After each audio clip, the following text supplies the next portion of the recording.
Welcome everyone to the second event in our Woods Hole Community Black History Month series. The Woods Hole Black History Month is a collaboration of the community and the Woods Hole Diversity Advisory Committee. The partner institutions are the Woods Hole Oceanographic Institution, the Marine Biological Laboratory, the National Oceanic and Atmospheric Administration, Sea Education Association, U.S. Geological Survey, and the Woodwell Climate Research Center. I'm Gwyneth Packard. I'm a senior engineer at the Woods Hole Oceanographic and co-chair of this year's planning committee. I want to give a special thanks to my co-chair and the hardworking members of our 2023 planning committee who did so much to prepare for this year's program. And thank you to Hui for providing our platform to host today's event. Please remember there is more programming throughout the month. It's listed on our webpage, and there are also more resources. And do watch the page for another event that we haven't posted yet, but that we are planning for February 24th. And now I would like to welcome today's speaker, Jeneé Osterheldt, presenting Love as a Movement. Jeneé is a culture columnist. She joined the Boston Globe in 2018 and covers identity and social justice through the lens of culture and arts. Her work centers Black lives and the lives of people of color. Recently, she was named Senior Assistant Managing Editor of Talent, Culture, and Development. She's also the creator of A Beautiful Resistance, a special project for the Boston Globe that centers Black voices and celebrates Black joy. This is what I, as a biracial woman, find profoundly moving about her work. So often representation in the media focuses on our trauma and our struggle, and it is a gift to find work that uplifts our creativity, celebrations, and joys. The work is both joy and justice. Sometimes this means writing about Beyoncé and Black womanhood or unpacking the importance of public art and representation. Sometimes this means taking systemic racism, sexism, and oppression to task. It always means Black Lives Matter. She has won numerous awards, including the 2022 YW Boston Women Achiever Award, 2022 Murrow Award, a 2021 News Leader Association Award, and a 2021 Most Influential Bostonian. Thank you so much for joining us today, Jeneé, and I'll turn it over to you. Hello, thank you so much, Gwyneth, and thank you everyone for being in community with me today. What a sweet and kind introduction. I have to say, I forgot that I had Beyoncé in my bio, and it's just finding Beyoncé tickets right now is a struggle in joy. But today I want to talk about what it means to see ourselves in a lens of love. I've been thinking a lot about agape love, pure love, unconditional human love that is spiritual and understands what it means to see the me and you, the you and me, the us and we, and to understand that our humanity and our liberation is bound up in one another. Like, I can't be free if you're not free. And I think because this Black History Month came in so hot whether we're talking about Tyree Nichols and what happened just a week before Martin Luther King Jr.'s birthday in the city where he was killed, in the city where he gave speeches on behalf of all of us for our humanity, for our freedom.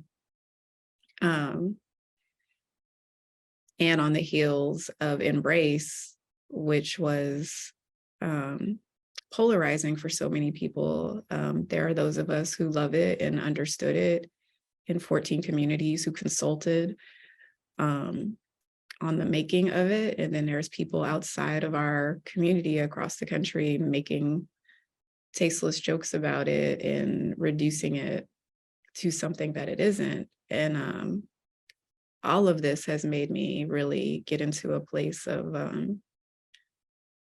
deep grounding myself in what it means when we can't see each other through a lens of love, and what does it mean if we're not embracing ourselves.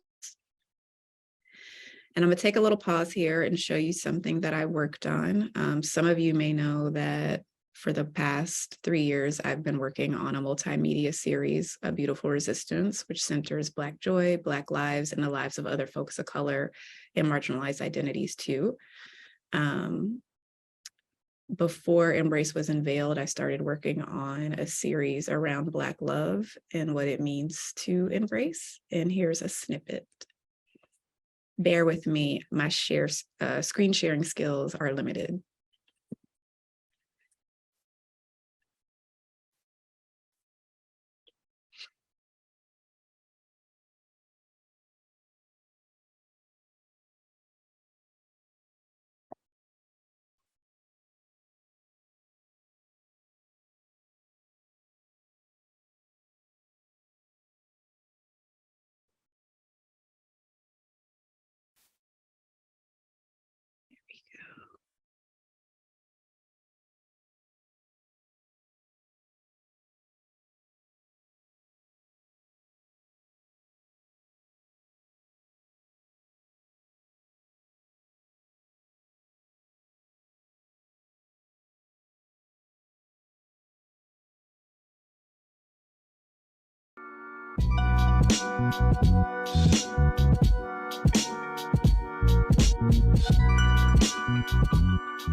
When you have to deal with the outside world all the time, tearing you down, and then you coming together with another person and you understand the pressures of the outside world trying to come and destroy the world that you built together, I feel like those are the things that make like Black love Black and make it unique, you know, and make it precious, because there's so much that you have to go through to keep it alive and not let the rest of the world or outside noise tear it down.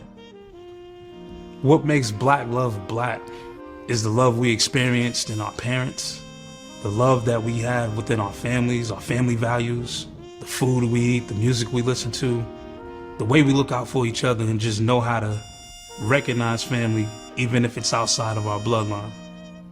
The love of Martin and Coretta is a beautiful resistance because it fought back against all of the things that were not allowing them to be fully present and be fully powerful, and denied that reality, and yet they still showed up fully present and fully powerful. My name is Dart Adams, and I'm embracing a future where Black Boston cannot be overlooked, overwritten, or erased. My name is Pro Black, and I'm embracing the future of this city's creative landscape. My name is Makiba McCrary, and I am embracing hope.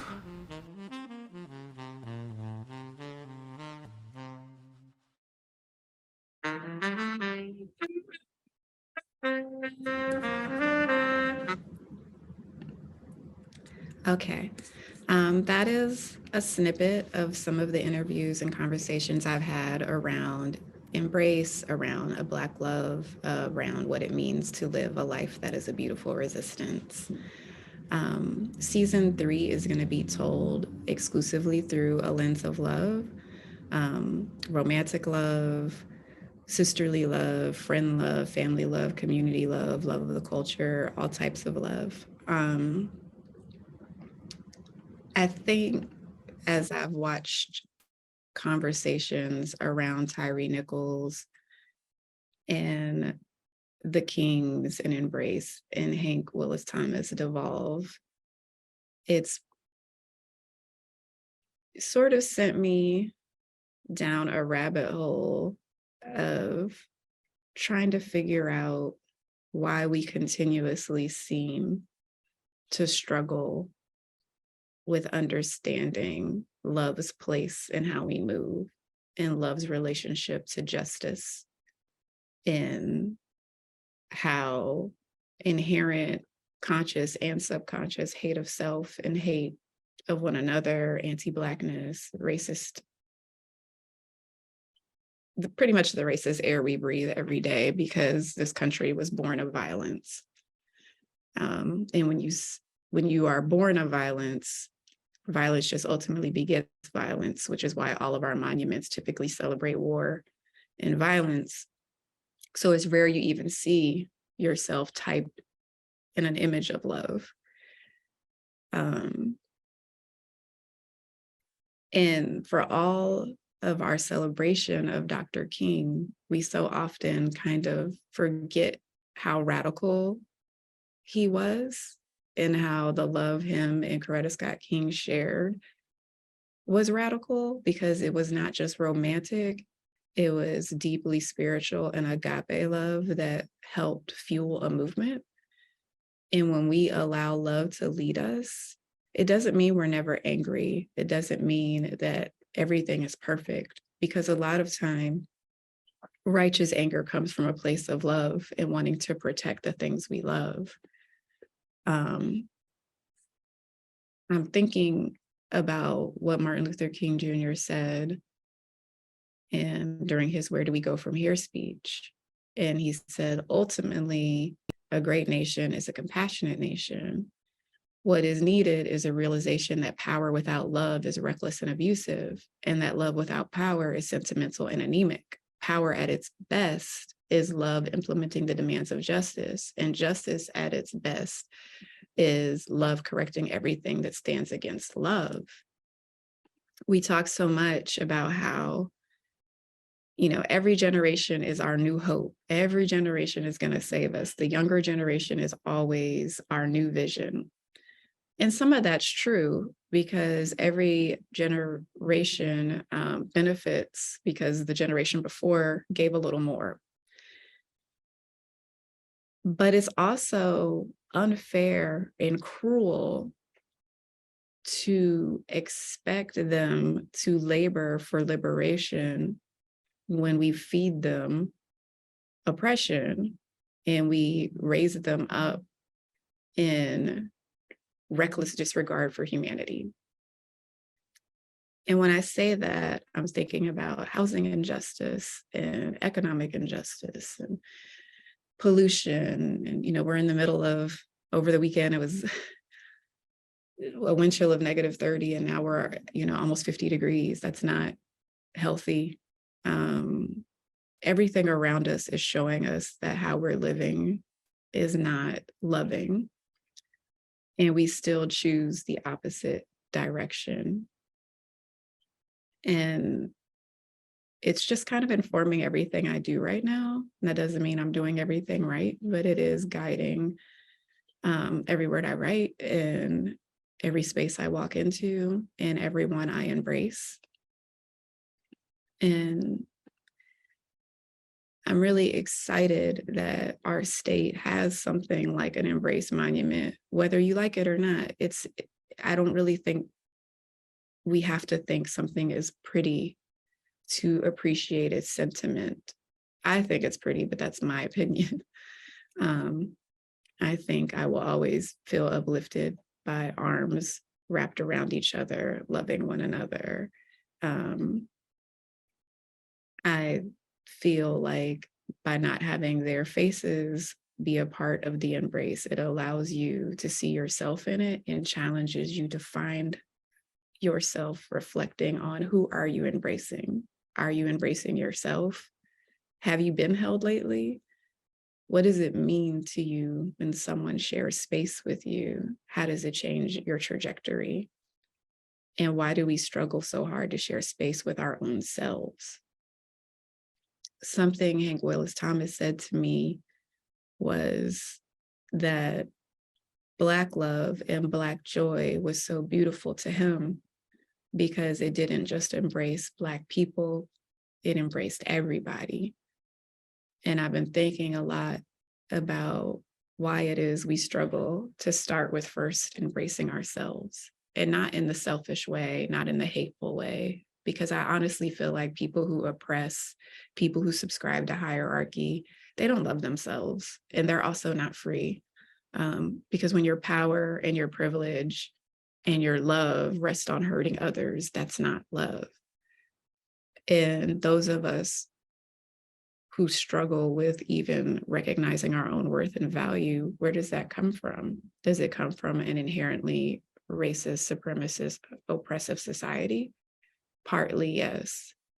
Part of it is just believing the lies that you've learned about yourself.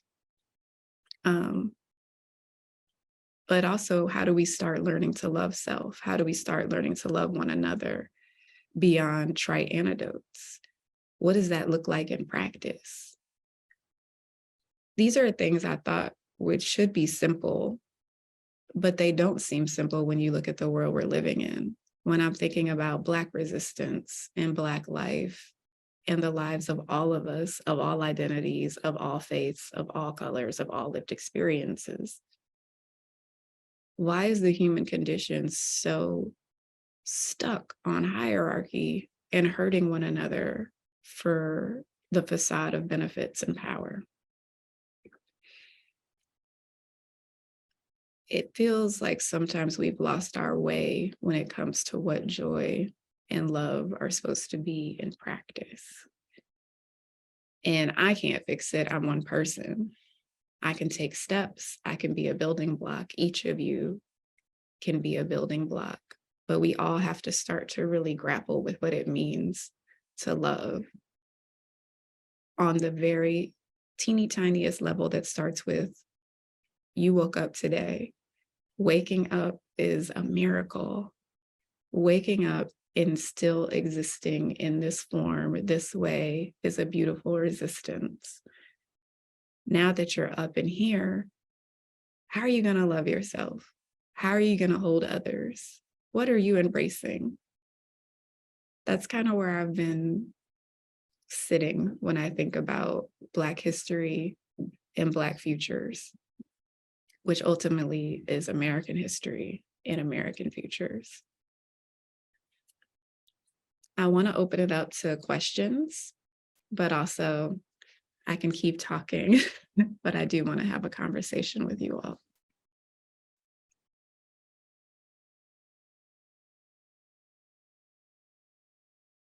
Thank you. I do have the Q&A open, and I can ask any questions that anybody puts in there. Listening to you talk, I was thinking of two books I've been reading recently, Salvation by Bell Hooks, where she does talk a lot about love in fixing our culture, and also The Body is Not an Apology, where she takes a deep dive into what it means to undo the internalized hostility. Look, Bell Hooks and Audre Lorde, I'd suggest everybody to, look into their works and their theories. So much of what they do inspires me. I think a lot about what Bell Hooks said about joy and how when community and collective work comes together, there's almost always joy involved in making change. And then Audre Lorde talking about basically how the sharing of joy creates an understanding and a bridge between us and lessens the threat of our differences. And it's true.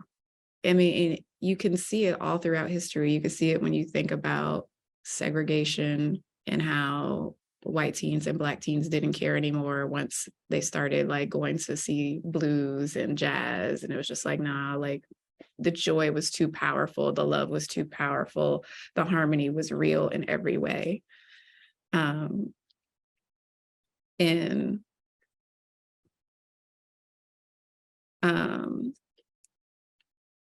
Oh, Diana Kenny, hi. Diana asked, how do we resist hierarchy, which structures so much of our lives, from our jobs to civil society and the abuses of power, in a loving way? I mean, part of it, and I don't have the definitive answer, but I think part of it is learning to speak up. It starts with the smallest acts of resistance. I always say, you're your first revolution. The first revolution starts in you. So I think first it probably starts with unlearning and disbelieving all the lies you've been told about yourself and everyone else, because inherently a lot of us have been stripped of our story, of our art, of our culture, And there's been a lot of reworking to kind of gather those things. Whenever colonization happens, whenever the domination of another people happens, the first thing they destroy is like your art, your culture, your language, so that they can define you and crush you. So part of it is like being your own revolution within self, and not,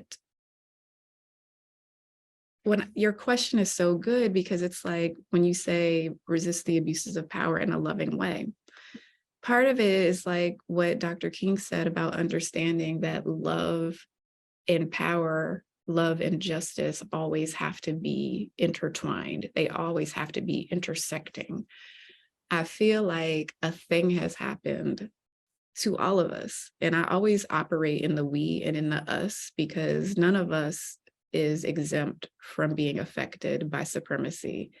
Like when you live in a supremacist country, it's basically like we're under the sky, and all of us, every last one of us have been affected by UV rays. Every last one of us have been affected by bias, by racism, by anti-Blackness, by supremacy. It's just a true thing. So I like to operate in the we that way. And the resistance can always be loving, even if it is protest, even if it is voting differently from your family, or telling your family you're not going to stand with, whatever bias thing that they're doing. Or in my case, I have family members who literally are QAnoners. So it's just like having to have those conversations of like, I can't participate in doing life with you when the things that you believe are literally tied up in the oppression of me and people who look like me. It's fighting for true and accurate education to be taught to our children, because what we're seeing now is literally what's been done when colonization and wars happen. The taking of our stories, the taking of our history, the taking of the true American story out of schools is an act of war.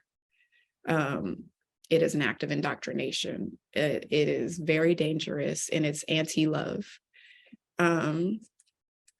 Since we lifted Toni Morrison and Audre Lorde and bell hooks, I think so far, and I might have thrown Toni in there without even saying what I meant. But I think about Toni, what I just said now about the sky and being under it. Toni Morrison talks a lot about the white gaze and what it means to be affected by that. So when I call on Mother Morrison, and I'm always thinking about how are we resisting the ways in which that gaze has twisted our perception of ourselves and one another. But what I wanted to, when you ask about loving, resisting power in a loving way, Diana, and I know I'm answering this in the longest way possible, but I do want to think about James Baldwin and what he said about love, not merely in the personal sense, but as a state of being, a state of grace, not in the infantile American sense of being made happy, but in the tough and universal sense of quest and daring and growth. And I think that is very much like what Dr. King was saying about love and power and justice having to all be wrapped up within one another to work. We have gotten to a place of aspiring to be like the oppressors, whoever they are, whatever they look like. So it's like I think we've twisted what equity looks like. So equity is not having what oppressors have, because that's oppression. Like that's to oppress, that's to use your power to have hierarchy. So we have to unlearn that and be okay with everyone making various sacrifices to achieve real equity. Someone recently told me, but equity doesn't mean sacrifice. Yes, it does. Equity does mean sacrifice. It means people in power, people of privilege, and all of us have privilege no matter who you are. We all have various degrees of privilege, but it does mean sacrificing those things to achieve true equity and liberation. It does require that. It is an act of love. To me, liberation is the highest form of a love language, and it does require work in equity. I hope that answered your question. I love what you're saying. Oh, go ahead. No, go ahead. I was just gonna say that Kendi's feed recently had a video clip of him talking about how this idea that keeps being used to try to erase some of the curricula, that it will make people feel guilty. He said that, as you said, that we are all immersed in this narrative all of the time, and we're all exposed to it, and we're all affected by it. And he pointed out that it would be feeling guilty about being affected by the narrative. So feeling guilty about having absorbed or internalized any of these racist messages would be like finding yourself in the water and feeling guilty that you're wet. I mean, it's just that pervasive. It is. It's that pervasive. It's like, and I think we struggle with accepting all of our various parts in this because everyone wants to be a good person. Well, I'm a nice person. I'm a good person. I have a Black friend. I have a queer friend. Like all these things that people tell themselves that absolve them of the work. And it's like, no one said you're a bad person, but you are a person. You're a human, which means we're all susceptible to human flaws and to things that we've been fed, taught, indoctrinated into. And in this country, it's impossible. Like I said, if you are under the sky, or like Dr. Kendi said, you know, it's like being in water and being like, oh my gosh, I'm wet. I feel guilty. Like this is part of it. Only feel guilty when you're not doing the work and being in a place of love, resistance, and, you know, change. That is when you know, have something to feel a way about. I guess I didn't really talk about why I started A Beautiful Resistance. And I've been doing this work for, I'm gonna age myself now, 22 years. I promise I bathed in the waters of Lake Minnetonka. Anyone who loves Prince knows that reference. But I've been doing this work for a really long time, and I know what it's like to be one of a handful of people of color in a newsroom. I know what it's like to be one of 2 Black women who have a column in a newsroom. I know what it's like to have never been edited by a Black person or to sit next to a Black colleague. And for the early part of my career, I covered music and entertainment and very fun things. And I feel so privileged and lucky to do that. And I always make sure young Black journalists and journalists of color today understand that just because you are of color does not mean you have to write about racism and injustice and struggle. That should be a choice. That should be a calling. You are allowed to write about anything that, you know, is you're passionate about. It became a calling for me right around the time of Trayvon Martin and Mike Brown. And I had written about inequities before them, but I feel like when that happened, it sort of became a focus for me, specifically because at that time I was one of 2 Black columnists in the Midwest in Kansas City at the Kansas City Star. The only Black woman and the only columnist under, I want to say I was under 30 at that time. So it felt like my responsibility and it felt necessary. And then it got to be really sad. I got hate mail before that, way before that, but the hate mail got even worse, and death threats and a lot of really nasty things, even from coworkers sometimes. And I still kept going because Zora Neale Hurston says, if you're silent about your pain, they'll kill you and say you enjoyed it. And I didn't want that for us. And then the pandemic came and the murder of George Floyd happened. And I went to Minneapolis and I was at the funeral. And I started my career in Minneapolis. I was an intern there. I know what that city is supposed to look like. I know what it normally feels like to get off of a plane and have my phone be blaring with an alarm sound, basically sending out everybody in the vicinity a message that you had to be sheltered in place by 7 p.m. There was no Uber, no Lyft, no taxi, no bus, no anything after 7 p.m. COVID, coupled with the police state that they were in at the time, meant that food was scarce. I probably ate maybe 3 meals in 72 hours, and they weren't great meals. My hotel only offered food between 4 p.m. and 7 p.m. So I was often just getting things and sort of just hoping that they could hold for the next day. And it was the first time in my career, while attending an event, I saw journalists, normally journalists watch, they observe, they witness, which is very important. This was the first time I'd seen everyone kind of cry together. And when Al Sharpton asked everybody to stand and be in prayer and meditation for 8 minutes and 46 seconds, every journalist stood and they all cried. I've never seen a press room so emotional in my career. And probably not since 9/11, to be honest. And in 9/11, I was like 21 and an intern.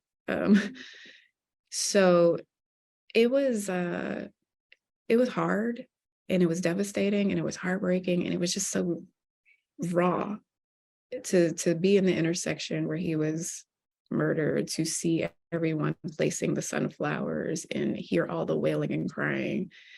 It was a lot. And it wasn't like it wasn't a lot all the other times, because I'd written about so many murders of unarmed Black people that I couldn't even, like, I had kept a document at one point.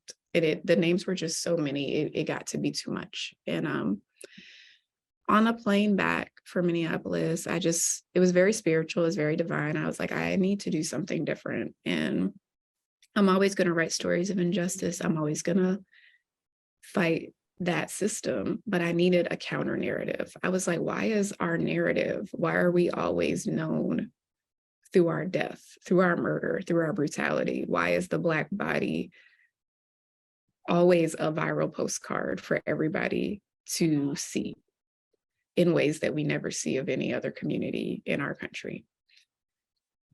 And I didn't want it to be like a one-off. I wanted it to be an ongoing commitment. So I started thinking about all the ways in which our ancestors had used joy and beauty. You know, I thought about how much in my household there was always like this song called Joy and Pain playing, both versions, the Frankie Beverly and Mays and the Rob Bass and DJ Easy Rock version. So I remember that.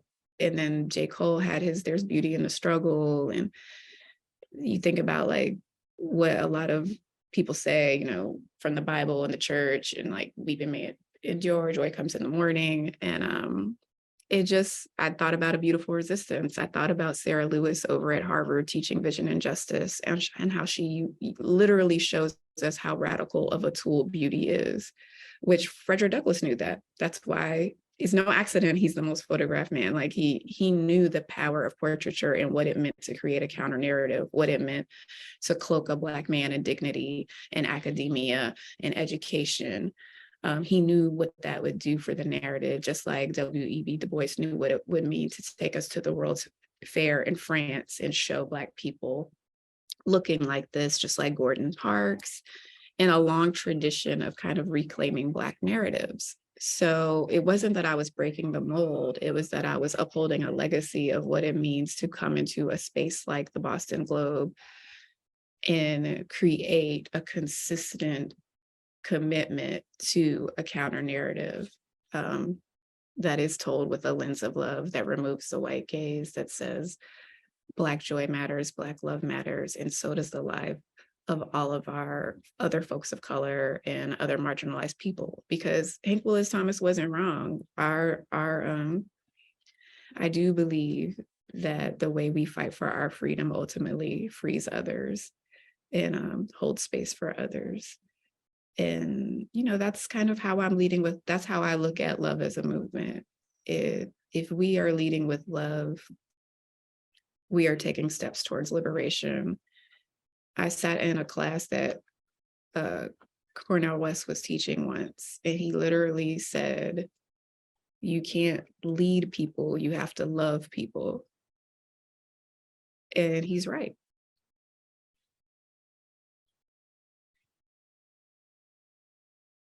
I'm thinking of some of the memes that have gone around recently talking about how different channels, different networks celebrate Black history. And, the meme will show stricken faces from movies like 12 Years a Slave or something, instead of, for example, one of the victorious shots of Serena Williams or Beyoncé or Viola Davis's recent accomplishment.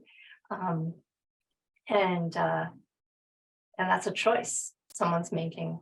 There's a deep commitment to defining Blackness by struggle, by oppression, by brutality, by a deep sadness. And it is a choice. I see it all the time. I'm in meetings all the time where we're talking about how to celebrate Black History Month. I remember one time making a choice for myself to celebrate Black History Month by telling stories of wellness. And somebody was like, well, why would you do that? And I was like, well, as we celebrate Black history, how are we going to make sure that we have a Black future? Like, how are we creating space for Black wellness? I was like, I think it's really important that we center this right now. And it's like, there's just this relationship this country has built around that narrative and reinforcing it over and over and over and over. And just like I said, well, Dr. King, there's this commitment to whitewashing him as this very peaceful care bear when it wasn't a peaceful protest. It was direct, nonviolent action, which is important to say. Those were his words, direct, nonviolent action to cultivate creative tension. That's very radical. That is incredibly creative tension, meaning we're going to be direct, we're going to be active, we're going to be nonviolent, but we are looking to actually cultivate a creative tension so that the oppressor, so that the person who's denying our rights has to come to the table and negotiate with us, because we have put them in a place where they no longer have a choice. When you expose America's brutality by purposefully enduring their violence for public television and everyone to see, you force them to have to come to the table. Nothing about that was like, oh, I'm just gonna come and be all peaceful with my Bible, which that is great, but that's not who he was. He was a radical. He was like, we are gonna fight the system, but we're gonna do it this way. It was a mental strategy. It was a radical strategy. It was one that was done with love, but it was also done with righteous indignation. Like, his speeches are not lacking anger. He is filled with righteous rage that comes from a place of loving the people and wanting liberation for all people. And he did it in such a way that forced the other side to have to, one, be exposed for their brutality and violence, but two, come to the table and let's talk about these rights.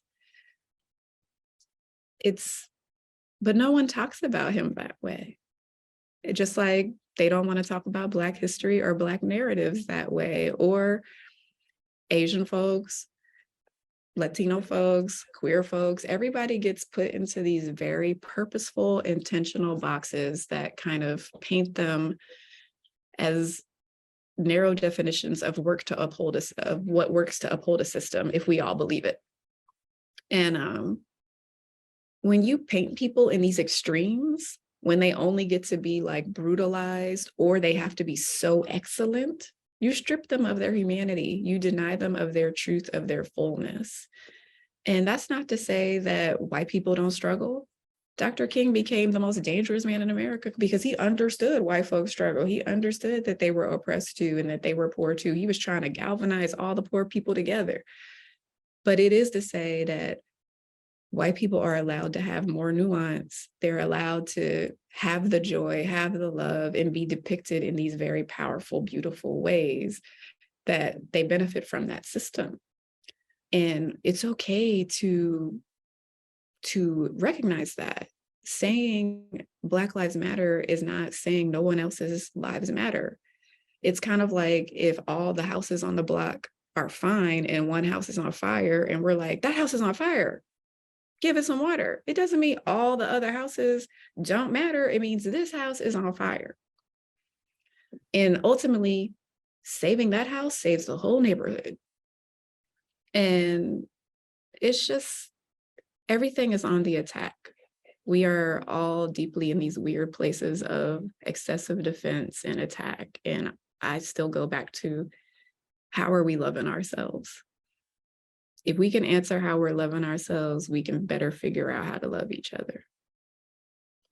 I love that, because I think it was Biko that I first heard saying that we are not trying to replace their oppression with our oppression. If that was our goal, we should lay down now. Right? That part. The goal is to replace the oppression, and that will come from figuring out what it means to love ourselves while immersed in this narrative, love each other, see each other enough to love each other. See each other. And that's so important. Like,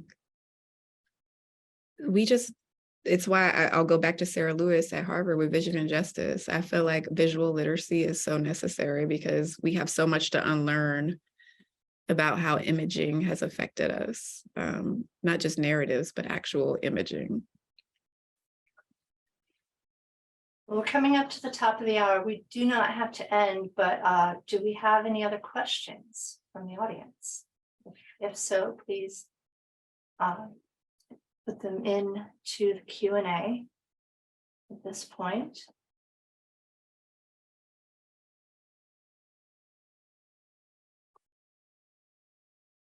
And not seeing anything, I want to thank everyone, and thank you, Jeneé, for your time and your insights and being in community with us.